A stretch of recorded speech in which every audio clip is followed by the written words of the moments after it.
I kept score of every dollar my husband spent on his sons versus my daughter. When my stepson asked to attend her private school, I told him he wasn't worth his father's money. He was 12 and just wanted to be part of our family. My husband took his boys that night and never brought them back. He sent me one final email: "Your words left scars he still carries. The boys have a mother now who loves them unconditionally. Please don't contact us again." That was 3 years ago. I told a 12-year-old boy that his father's money wasn't for him. I said those words out loud to a child who had done nothing wrong except want the same education as his stepsister. I looked at his face, saw the hope drain out of his eyes, and felt nothing but satisfaction. "Your father's income is for this household," I said. "And this household's priority is Madison's education. You'll go to public school like everyone else." He wasn't everyone else. He was my husband's son. And I was telling him he didn't matter. I'm writing this at 2 a.m. because my husband moved out 3 months ago and took his boys with him. Because my daughter won't look at me the same way anymore. Because I destroyed a family that could have been beautiful, and I did it because I couldn't stand the thought of sharing anything with children who weren't mine. My name doesn't matter. I'm 44 years old. I was married for 4 years to a man who loved me despite every red flag I gave him. I had a daughter who trusted me and 2 stepsons who tried desperately to be part of our family. I pushed them all away. And now I'm alone, exactly like I deserve. Let me tell you how I became this monster. I married Robert when I was 40. He was 45, divorced, father of 2 boys. Nathan was 15, quiet and studious, the kind of kid who spent his weekends reading and building things. Oliver was 12, energetic and hopeful, always trying to make people laugh. I had Madison.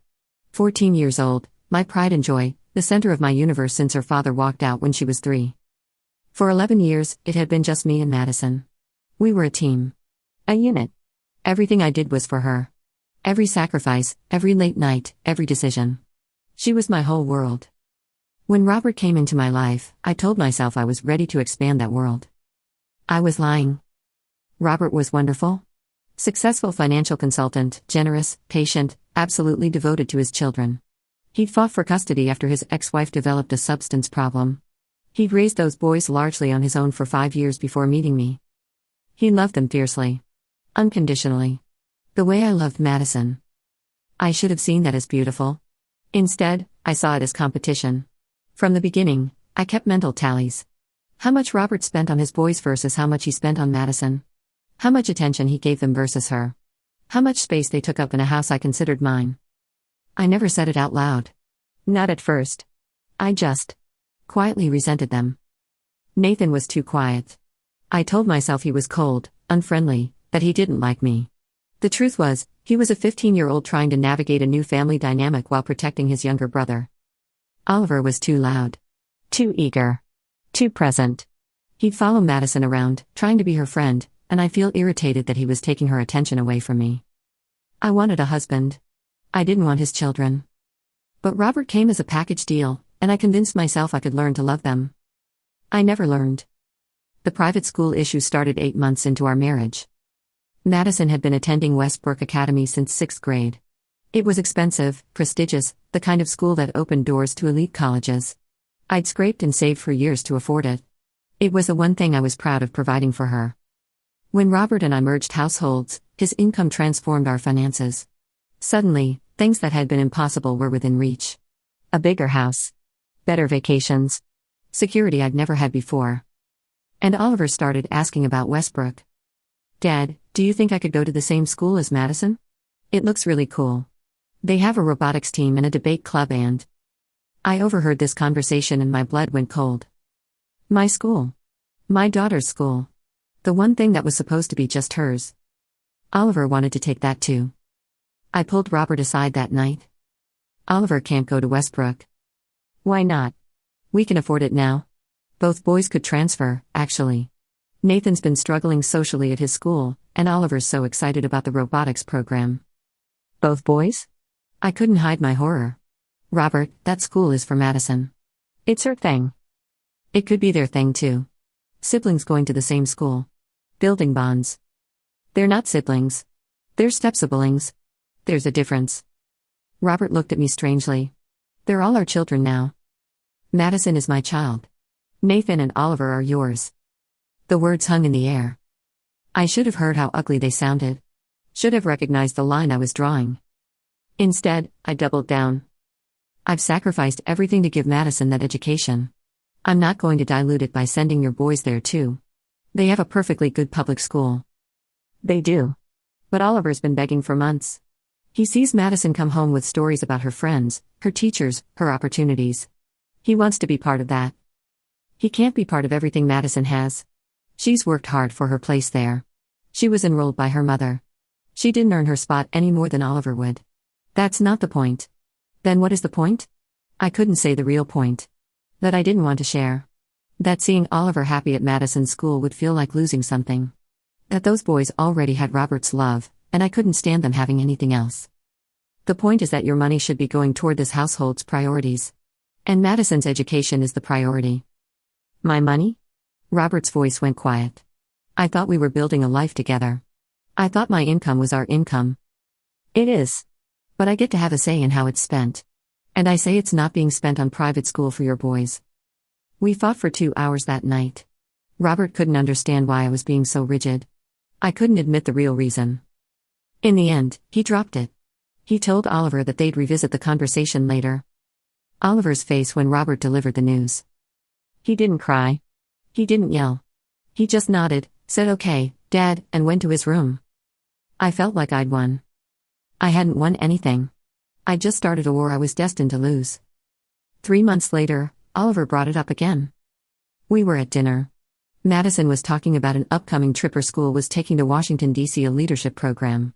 Expensive, prestigious, the kind of opportunity that would look amazing on college applications. Oliver was listening with wide eyes. That sounds so cool, he said. I wish I could do stuff like that. Madison shrugged. You could if you went to Westbrook. She didn't mean anything by it. She was just stating a fact. But I saw Oliver's face light up with hope. Dad, can we talk about it again? About me transferring? Robert looked at me. I looked at Oliver. No. But. I said no. This conversation is over. Why not? Dad said we could afford it. I've been getting good grades. I'd work really hard. It's not about grades or hard work. You're not going, and that's final. But that's not fair. Madison gets to go. Why can't I? And then I said it. The thing I can never take back. Because your father's money is for Madison, not for you. She's the priority in this household. You and your brother have a perfectly good public school. Stop being delusional and accept that you're not entitled to everything Madison has. The silence at that table. Robert's face. Nathan's face. Oliver's face. Even Madison looked horrified. Did you just say my money is only for Madison? Robert's voice was barely a whisper. I said she's the priority. No. You said my money is for her. Not for my sons. My sons. Robert, you're twisting my words. I heard exactly what you said. And so did they. Oliver was crying now. Silent tears streaming down his face. Nathan had put his arm around his brother, glaring at me with pure hatred. I just meant that Madison's education has always been the focus. We made sacrifices for it before you came along, and before I came along. Robert nodded slowly. So I'm just the wallet. My children are inconveniences. And Madison is the only one who matters. That's not what I said. That's exactly what you said. You just didn't use those words. He stood up from the table. Boys, go pack a bag. We're staying at Grandma's tonight. Robert, you're overreacting. I'm reacting appropriately to my wife telling my children that they don't deserve their father's resources. That they're less than her daughter. That they should stop being delusional for wanting the same opportunities. I didn't mean it like that. How did you mean it? I couldn't answer. Because I had meant it exactly like that. Nathan and Oliver packed their bags in silence. I tried to stop them, tried to apologize, tried to explain. Nathan looked at me at the front door. I knew you hated us, he said quietly. I knew from the beginning. But I thought maybe, if we were good enough, if we stayed out of your way, you'd eventually accept us. He shook his head. I was stupid. You were never going to see us as family. We were always just obstacles between you and what you wanted. Nathan, that's not true. It's exactly true. And my brother has spent 2 years trying to make you like him. Following you around. Complimenting you. Trying so hard to be good enough. And you just told him that no matter what he does, he'll never matter as much as Madison. Oliver was standing behind his brother, face blotchy from crying. I just wanted to go to school with my stepsister, he whispered. I just wanted to be part of the family. They left. Robert didn't come home that night. Or the next night. Or the night after that. He called me on day 4. We need to talk about what happens next. I'll apologize. I'll fix this. Just come home. An apology doesn't fix telling my sons they're worth less than your daughter. An apology doesn't undo 2 years of treating them like second-class citizens in their own home. I didn't treat them like. Yes, you did. I saw it. I made excuses for it. I told myself you were adjusting, that blending families takes time, that you'd eventually love them. I do love them. Don't lie to me. Not now. You tolerated them because they came with me. But you never wanted them. You never saw them as yours. And the moment they asked for something that belonged to Madison, you showed exactly who you are. I started crying. What do you want me to do? I want you to understand what you've done. Oliver hasn't stopped crying since that dinner. He keeps asking what he did wrong, why you hate him, why he's not good enough to matter. He's 12 years old and he thinks he's worthless because his stepmother told him he doesn't deserve his own father's love. I didn't say that. You said his father's money isn't for him. To a 12-year-old, that means his father isn't for him either. I had no response. I'm filing for separation, Robert said. I need to protect my boys. And I can't do that while they're living with someone who sees them as less than. Robert, please. We can do counseling. We can work through this. We could have worked through a lot of things. But you don't see a problem with what you said. You're not sorry for hurting my children. You're sorry you got caught. He was right. I was sorry I'd said it out loud. I wasn't sorry I felt it. And he could tell the difference. Madison came to me after Robert's call. Mom, what's happening? Is Robert leaving? Are Nathan and Oliver coming back? I don't know, sweetie. We're working through some things. Because of what you said at dinner? I couldn't look at her. What you said was really mean, Mom. Oliver was so excited about maybe going to my school. He talks about it all the time. About how we could be in clubs together and he could help me with math because he's really good at it. You'd want him at your school? Yeah. He's annoying sometimes, but he's my stepbrother. And Nathan's really cool once you get to know him. He taught me how to code last summer. She paused. I thought we were becoming a family. We are a family. Families don't tell some kids they matter less than others. My 14-year-old daughter understood something I'd refused to see. I messed up, I admit it. Yeah. You did. And I don't understand why. She looked at me with confusion. You always taught me to be kind to people. To treat everyone fairly. But you don't treat Nathan and Oliver fairly. You never have. I tried. You didn't try. You avoided them. You got annoyed when they talked to you. You made faces when Robert did stuff with them. She shook her head. I noticed. I just didn't say anything because I didn't want to make you mad. Madison. Oliver looks up to you, Mom. He always says nice things about you to his friends. He tells them his stepmom is really pretty and smart and he hopes you'll like him someday. Her voice cracked. And you told him he's not worth as much as me. She went to her room. I sat alone in the kitchen, surrounded by the wreckage of my own making. I'd spent 2 years protecting my daughter from sharing anything with her stepbrothers. And my daughter had been building a family with them behind my back. She'd seen what I refused to see. That Nathan and Oliver weren't threats. They were brothers. And I'd just destroyed that. The separation became a divorce. Robert tried counseling. I went to 3 sessions before I quit because the therapist kept asking me questions I didn't want to answer. Why do you feel Madison deserves more than Nathan and Oliver? I never said she deserves more. I said she's the priority. Isn't that the same thing? No. Priorities are about resource allocation. Madison's education was already established when Robert and I got married. It made sense to continue that investment rather than diluting resources across 3 children. Diluting resources. Is that how you see Nathan and Oliver's needs? As dilution? I didn't answer. Let me ask you something else. If Robert had a daughter instead of sons, would you feel differently? What do you mean? Would you be more willing to share Madison's school, Madison's opportunities, Madison's resources, with a stepdaughter than with stepsons? I wanted to say no. I wanted to believe I wasn't that person. But the therapist's question revealed something ugly. It wasn't about sons versus daughters. It was about mine versus his. I didn't want to share Madison with anyone. I didn't want her to have siblings who might become equals. I didn't want Robert's children to become her children, our children, a real blended family. I wanted to keep Madison separate. Special. Entirely mine. And I'd sacrifice 2 innocent boys to maintain that. The therapist suggested I had attachment issues. Abandonment trauma from Madison's father leaving.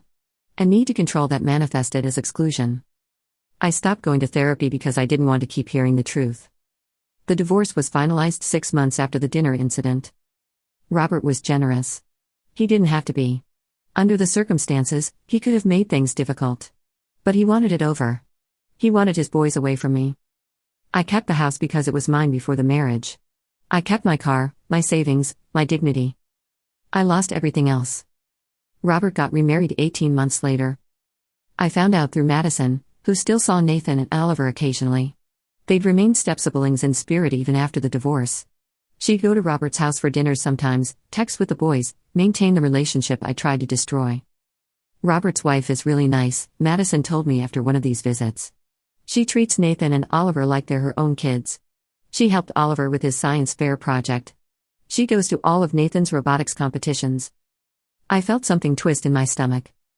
That's nice. She also enrolled Oliver in private school. Not Westbrook, but a really good one with the robotics program he wanted. He's doing so well, Mom. He won an award last month. Oliver got his private school. Not from me. Never from me. But he got it. And Nathan's applying to colleges now. His stepmom helped him with his essays. She told him she's proud of him. I should have said those things. Done those things. I should have been the one helping Oliver with science fairs and Nathan with college essays. Instead, I told them they weren't worth their father's money. Did they ever ask about me? I asked quietly. Madison hesitated. Oliver did once. A few months ago. He asked if you were okay. What did you tell him? I said you were fine. That you missed them. She paused. Do you miss them? Did I? I miss what could have been. I miss the family we might have built if I hadn't been so selfish. I miss the version of myself that could have loved them. But did I miss Nathan and Oliver specifically? The boys themselves? I didn't know them well enough to miss them. And that was entirely my fault. I do, I said, because it was easier than the truth. Madison didn't believe me. I could see it in her eyes. My daughter had learned to recognize my lies. The regret came slowly. Not immediately after the divorce. In those months, I was still defensive. Still convinced I'd been protecting Madison. Still telling myself that Robert had overreacted, that the boys had been too sensitive, that my words had been taken out of context. The regret came when Madison started pulling away. It started small. She'd spend more time in her room. Come home from visits with Robert's family glowing with happiness, then go quiet when she saw me. She'd talk about Nathan and Oliver and their new stepmom with an enthusiasm she never showed for our household. You seem happier over there, I said one evening, trying to keep my voice casual. She looked at me for a long moment. It's different there. Different how? Everyone feels like family. Like they're all on the same team. No one keeps score of who gets what or who matters more. I never kept score.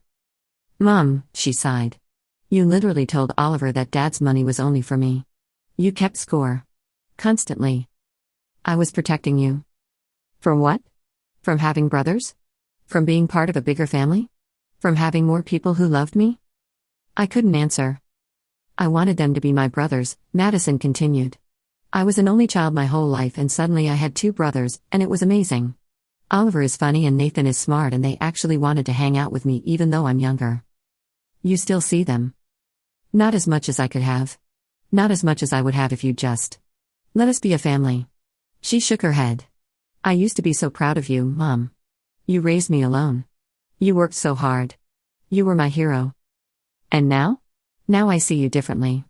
Now I understand that you're capable of being really cruel to people who don't deserve it. And I wonder. She stopped. Wonder what? I wonder if you'd be cruel to me too, if I ever did something you didn't approve of. The words hit me like a physical blow. I would never be cruel to you. You were cruel to Oliver. He was 12. He just wanted to go to school with me. And you called him delusional. You told him his father's money wasn't for him. Her voice cracked. Do you know he cried every night for a month? Nathan told me. Oliver thought he'd done something wrong. He thought if he'd just been better, quieter, Less annoying, you would have let him come to Westbrook. I didn't know that. I didn't know because I never asked. Never cared enough to ask. He's doing better now, Madison said. His new stepmom makes him feel wanted. But he still has nightmares sometimes about that dinner. About you telling him he doesn't matter. A 12-year-old boy has nightmares about what I said to him. I did that. Madison left for college when she was 18. She chose a school across the country. Said she wanted to experience something new. But I knew the real reason. She wanted distance from me. We talk on the phone sometimes. Surface conversations about classes and weather and her plans for the future. She never asks for advice. Never shares her problems. Never treats me like the confidant I used to be. I'm her mother, but I'm not her person anymore. She has other people now. Nathan and Oliver, who she visits during breaks. Robert's new wife, who she calls her bonus mom in Instagram posts. A chosen family that doesn't include me. I made myself an outsider in my own daughter's life. Because I couldn't share her with anyone. And now I have less of her than I ever would have had if I'd just opened my heart. I tried to reach out to Robert once, after Madison left for college. I sent him an email. Apologizing. Explaining that I'd been in therapy, that I understood now what I'd done wrong, that I hoped Nathan and Oliver were thriving. He responded 3 days later. Thank you for the apology. I'll share your well wishes with the boys, though I doubt they'll want to respond. Oliver is doing well. He's a sophomore in high school now, on the robotics team, has a lot of friends. He's healing, but your words left scars he still carries. Nathan is in college, studying engineering. He's brilliant, as I always knew he was. They both have a mother now who loves them unconditionally. Who never makes them feel like they're less than. Who celebrates them instead of tolerating them. I hope you find peace. I hope the therapy helps. But please don't contact us again. The boys have moved on, and hearing from you would only reopen wounds that are finally starting to close. Take care of yourself. Robert. I read that email 100 times. Oliver is healing. Your words left scars. They have a mother now who loves them unconditionally. I could have been that mother. I chose not to be. It's Christmas Eve as I write this. Madison is in another state with friends. She sent me a text this morning. Merry Christmas, Mom. Hope you're doing okay. Hope you're doing okay. The kind of message you send to an acquaintance, not to the woman who raised you. I have a tree up. Force of habit. There's one present underneath it. Something I bought for myself because there's no one else to buy for. Robert's family is probably together right now. Him, his wife, Nathan, Oliver, and maybe Madison if she decided to fly out. A big, warm, blended family that I could have been part of. That I chose not to be part of. Because I couldn't share. Because I saw 2 boys as threats instead of sons. Because I told a 12-year-old that his father's money wasn't for him. I've spent a lot of time in therapy trying to understand why I did it. The abandonment issues. The need for control. The fear of losing Madison to a bigger family that might love her differently than I did. All of it is true. All of it explains the behavior. None of it excuses it. I was a grown woman. I made choices. I prioritized my own insecurity over 2 children's well-being. Oliver wanted to go to school with his stepsister. That's all. He wanted to be part of the family. He wanted to belong. And I told him he was delusional for thinking he deserved that. I told a child he was crazy for wanting to be loved equally. What kind of person does that? I know what kind now. I see her in the mirror every morning. If you're reading this and you're part of a blended family. If you have stepchildren you're struggling to love. If you've ever thought of them as his kids or her kids instead of ours. Please stop. Please stop keeping score.